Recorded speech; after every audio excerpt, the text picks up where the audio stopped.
Yet a Member of Parliament, Honorable Robert Basil. Mheshimiwa, good morning. Thank you so much for being with us on the New Dawn today. Morning, how are you? I'm very well. How are you? Me, I can't complain. Yeah?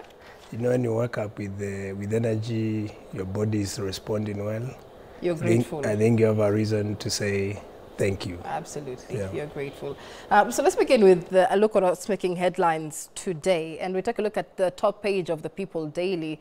If we could have it up, the front page there says State of Economy. And that is what we will be discussing at the top of the hour today. The country's state of economy.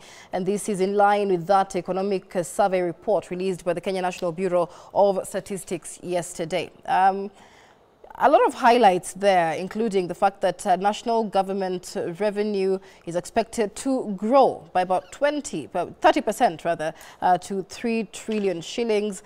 We'll be discussing these statistics in a lot more detail. However, as we get to that conversation, we'd like to hear from you on what your thoughts are on the state of the economy. Outside of these numbers, are you feeling the impact of the economic growth as detailed in this state or economic survey report? Do speak to us on New Dawn. That's the hashtag New Dawn. You can also speak to us on X at K24 TV. We'll be sampling your comments and your thoughts in the course of this live broadcast.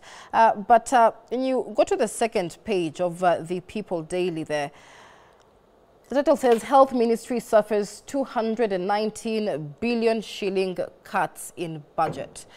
Now, massive reductions across the estimates presented leaves various departments in a shortfall that threaten to disrupt the Kenya Kwanza Universal Health Program actualization. Mheshimiwa, I'd like to get your thoughts on this. You know, we'll be getting to the state of the economy a bit later, but when we're looking at budget cuts, I mean, 219 billion shillings in the Ministry of Health, which is already hugely underfunded. What is the government trying to tell us when they're saying they're prioritizing universal health care? I would say first is shocking and is ironical, because if you cut budget for health, it means you are not getting your priorities right. Simply because health is a very essential department in any growth of the economy. Because if you have a sick nation, then you don't have a country. So I would say whoever is cutting budget for health, he seems not to understand the reality. Because if you go to all dispensaries across the country, most of them are not functioning. We had recently a very prolonged strike of doctors. And the simple reason doctors were striking is because the government was not able to meet their pay demand or the agreement they had with the government. Right. Now, if you hear now the budget cut of health, then you tend to ask yourself, are we really serious? Or do we care about our citizens? You know, because in reality, if you cut budget for health, it means you are now going to worsen already a worse situation. Because as I've already indicated, you know, as we are the people in the grassroots, we meet the common mwananchi, the most poor or the poor of the poorest. And most of these people depend on public health services. And the simple reason why health system has collapsed, one is mismanagement, particularly within the county government. Number two is very little resources that is invested in health as a department.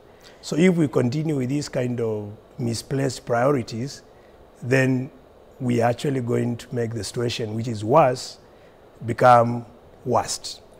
You know, the thing is, many questions are asked. The biggest one is who sits and decides and advises that we actually cut budgets on very crucial things like this, because the fight against cancer, for example, has been hit. The National Cancer Institute had requested for 800 million shillings, were allocated 170 million shillings. And so, of course, then it reverses these gains. But members of parliament, like yourself, then get to sit in parliament and decide whether to pass this finance bill with the proposals as is, or decide to reject some proposals, amend some proposals. So isn't the onus then on you, the leader, the representative of the grassroots, to stand with the people on this? Budget formation is one of the functions of parliament. but unfortunately our parliament doesn't seem to have the independence it's supposed to have. Because within separation of powers, parliament ought to be so independent. But unfortunately, half of parliament tends to go by the whims of the person steering the wheel of the economy.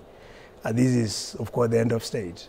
So in principle, you find you have members of parliament who cannot make independent decisions and who cannot represent their people independently, who are actually subjects of their parties.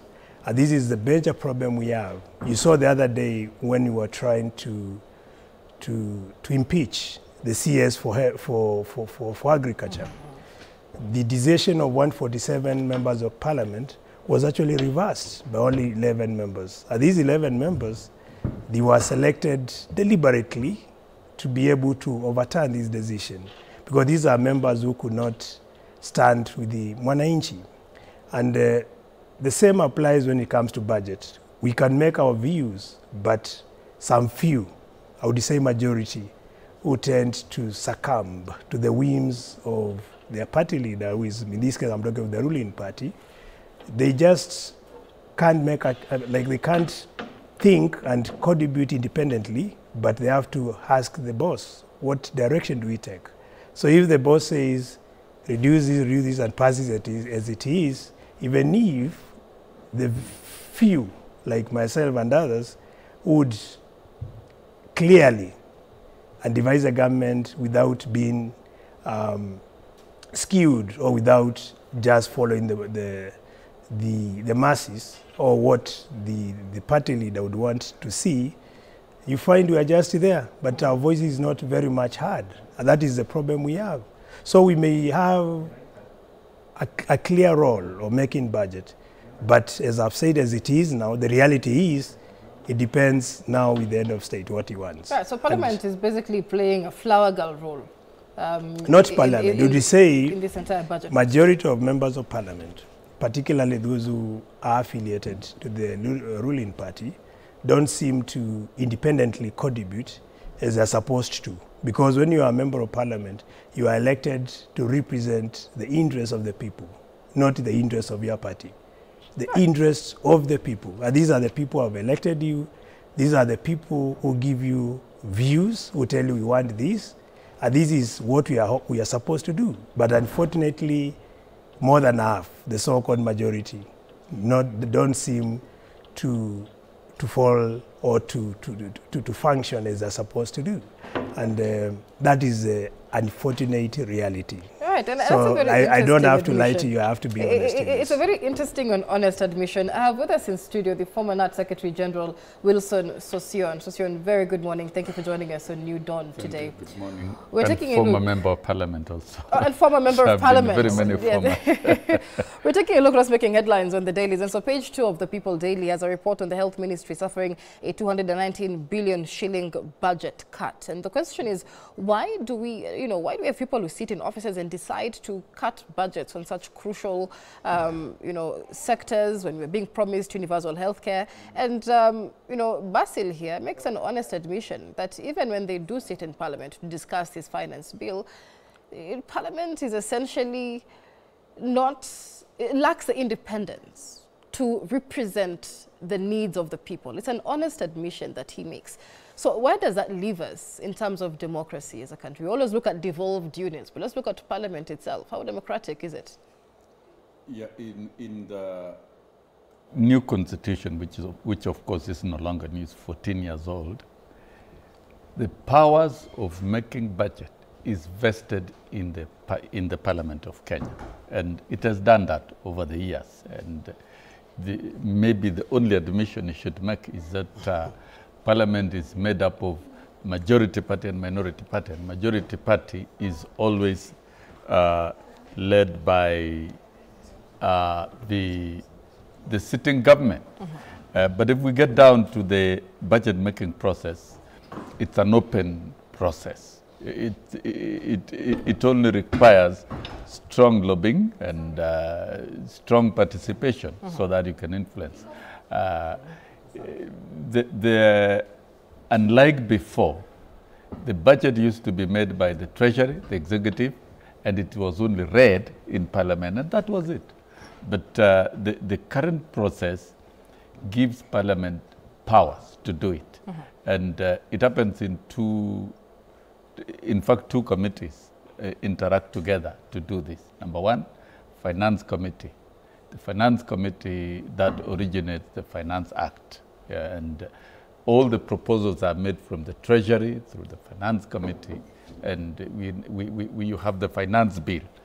And the Finance Bill outlines the revenue collection measures. Because you must collect revenue, you must outline how you raise revenue in terms of taxation and in terms of other means of collecting funds. Then there is a Budget and Appropriation Committee which appropriates on line programs, investment programs in every ministry. That is why you'll always have this variation, cuts in others, enhancement in others. But then when proposals are made, of course, they are taken through public participation. Currently, the finance bill itself, which outlines how funds are raised, is going through the process of public participation, and it will go through Parliament. It's an open thing. You can vote against it, you can vary it, and he knows how legislation is done in Parliament. Once you collect public views, after the first, of course, the first reading is the outlook as is proposed. But then after the second tabling for the second reading is after collection of public views. The views of the public shall have been collected, and then that gives an open space for Parliament to debate. And after debating, it goes to the Committee of the Whole House. That's the question. And when it goes to the committee, stage. listen, when it gets to Committee of the Whole, it's up to you to lobby. Parliament all over the world, it's about lobbying. You can propose amendments, you can make changes. It's allowed. That is why you are elected. Very clear and by the way, parliamentarians lack the independence. And Gela, no, that's a lie. The needs of the that really is a lie. Because that's there's a lie. External influence in Parliament. To me. Yes, please, because to me, I would say no, Michelle, that is a total lie, because I have seen bills amended in Parliament. Even the bills we are talking about, the finance bill and all other bills, shall be subject to various amendments. Members of Parliament shall propose various amendments. You saw the process Committee of the Whole House, the line committees shall propose. You may wish that finance bill is thrown out, or certain aspects that you don't like is thrown out, but the majority will have their say. It shall be subject Let's hear to from vote. Roko for a second, because I have a follow-up question on that. I beg your pardon, from Basil. Yeah, she's baptizing me to Ruku. So I mean, Honorable Basil, that is. My brother here, Honorable Sosion, he used to be in Parliament as a nominated member of Parliament. And at that time, he can agree to me that the influence that came from the president then, I think, was minimal. The only time where I would say Parliament was a bit independent is from 2002 to 2013, when President Kibaki was the president then, because he happened to be a very liberal president who would delegate and allow all institutions to operate as they are supposed to. But what we have currently, I'm telling you from an honest point of view, is more of whipping. You could lobby. Like, for example, I'm the chair of all first-time members of Parliament. I have over 112 members of Parliament who we have a caucus, and I happen to be the chairman of the caucus. I'm the vice chair of all young parliamentarians in Kenya. That's a caucus, that's a group who I would tell them this is what is good for the nation. But that lobbying doesn't work, simply because they are whipped. Members are being whipped by their parties, and more so, I'll talk of the ruling party. So if the ruling party doesn't want this, even if you move an amendment, it's like singing a song to a dog or just singing to birds, because no one will pay attention to what you're saying. So it has reached a point where you just let it go, because what do? You know, I've given you a good example what happened recently.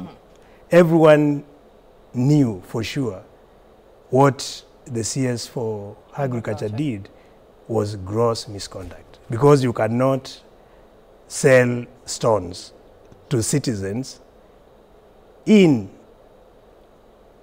the assumption that this is fertilizer.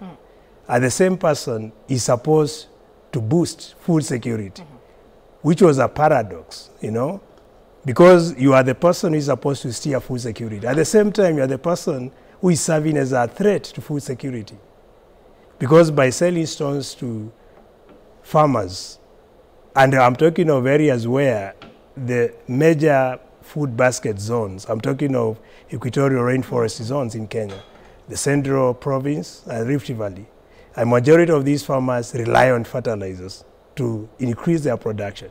And you sell to them stones, and then here, as members of parliament, 149 for the first time said enough is enough and decided to let this guy go home. But what happened? Simply because someone did not want him to go, deliberately, they chose people who stood with him. And these were 7 members. I mean, 6 members against 5. Right, so you're and saying automatically, the entire select committee then was I mean, it was, yeah, and you did not expect it to for the whole impeachment motion to sail through, simply because the numbers, the majority of the people nominated stood with him in the vote. Right. So they upheld their decision. And this is what I'm telling Sosion. You know, we are all Kenyans. And if you are a patriot, any patriot definitely would understand and say people in this country, majority of the poor, cannot access all the services. If you go to any progressive nation, they fix health, number 1. Number 2, they fix food security. Number 3, they fix security of the nation. Any progressive nation, just make reference to any. Right. Like, for example, if you go to the US, I used to stay in the US, I used to live in the US. And I will tell you the time I was there, health services for all primary schools, particularly public schools, was free. Where your child goes to school, they get free health services.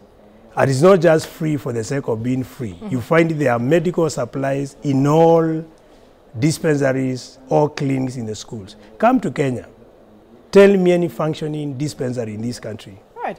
You know, I'm talking as a people's representative, where we have reached a point even we want to take these, we want to reinstate health sector to the national services, because simply now we devolved it, but it's not working. It's not working. You know? Of course, the promise is and it is, universal and you can healthcare. imagine we are burying people every single day. Actually, most of the expenditure now is going on burials. So mortality rate has gone up.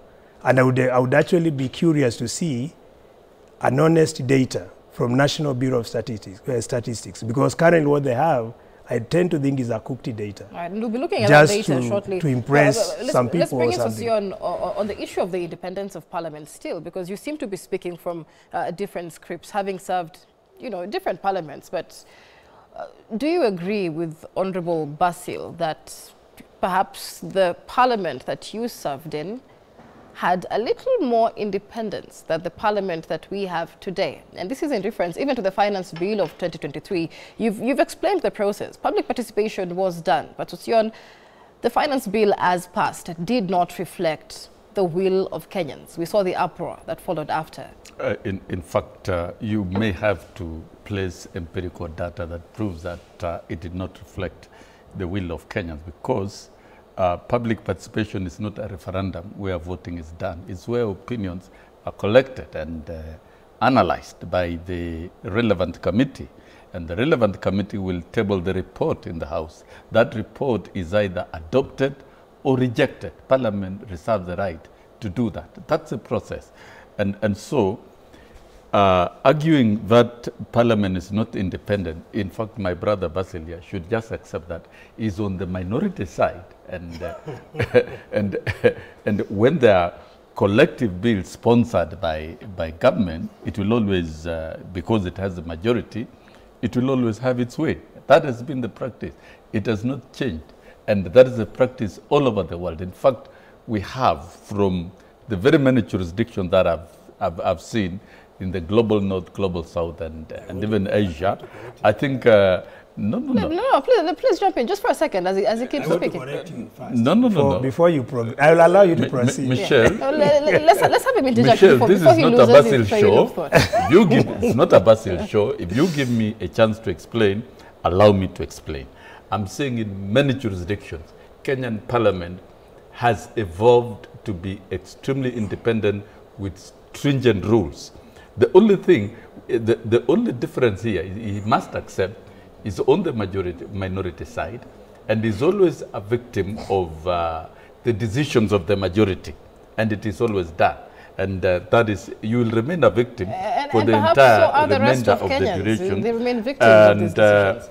Yes, I'm saying the minority will always remain, because if the government-sponsored bills and have gone through the due process, it will be subjected to vote. And a vote, all those who will vote are conscious, independent, duly sworn-in members of parliament who are voting with their conscience. Right. And so I dare say our parliament has completely remained independent, and therefore, after the Finance Act, once that matter is dispensed of, then we'll have the budget, the budget process that will appropriate to the various ministries. All right. And Parliament has powers to appropriate and to transfer funds from one ministry to another ministry, or a state department to another state department, or an investment program to another investment program. The powers are vested do you think in Parliament. Then that members of Parliament, to say what Mheshimiwa Basil says, are saying it because they want to absolve themselves of responsibility? Maybe because they've been sleeping in the house. If you sleep in Parliament, things will bypass you. But if you're active in Parliament and you push matters effectively, you will succeed. In fact, a matter that is mentioned here is this one of Linturi impeachment, and is trying to cast aspersion on the same institution where he sits and where rules are very clear. You should be able to tell Kenyans that the truth is, in terms of impeachment, indeed, you can vote on the majority with minimum 117 if you have to, impeach a public officer or a state officer or a minister, for that matter, or even the president. And this was done with 149 against 36. 36. We must take a break, so soon. We remember the numbers. The matter was referred to a committee as required by law. And the report of that committee is not subject for debate when that report is brought back to the House. So if the person in question is found not to be culpable, and the Parliament exercises equal powers like any court, and if it acquits you, you've been acquitted. Right. And if any person, we must take a break. Let's keep any member of Parliament is still not satisfied, you can still refile another impeachment motion and bring more facts, because Parliament is not a slaughterhouse where you slaughter people unnecessarily. Let's take a break. Briefly before we take a break. People enjoy their rights, and if a victim is acquitted, even that independence of a person is not able to exhibit it, because simply is on a pay. Remember, Sociod currently doesn't have any particular role. He was appointed as a CAS, and that CAS never sailed through. You know, now he has to prove to his boss that he's loyal. All right, let's take a break, gentlemen. That's why you cannot rely on someone like Socion to be able to represent what you call independent conversation you need to have more on the he's on pay. So next time we need to bring people who are not on pay, who are independent. You see, Socion is not independent. And that's why I am one of the most experienced Kenyans who has been in the space of let's take a break. Let's take a break, gentlemen. You're watching New Dawn as we take a look at what's making headlines on the dailies. When we come back, we'll be taking a look at the state of the economy, analyzing that report by the Kenya National Bureau of Statistics on the economic outlook for the country. That's coming up after the break. Do stay with us.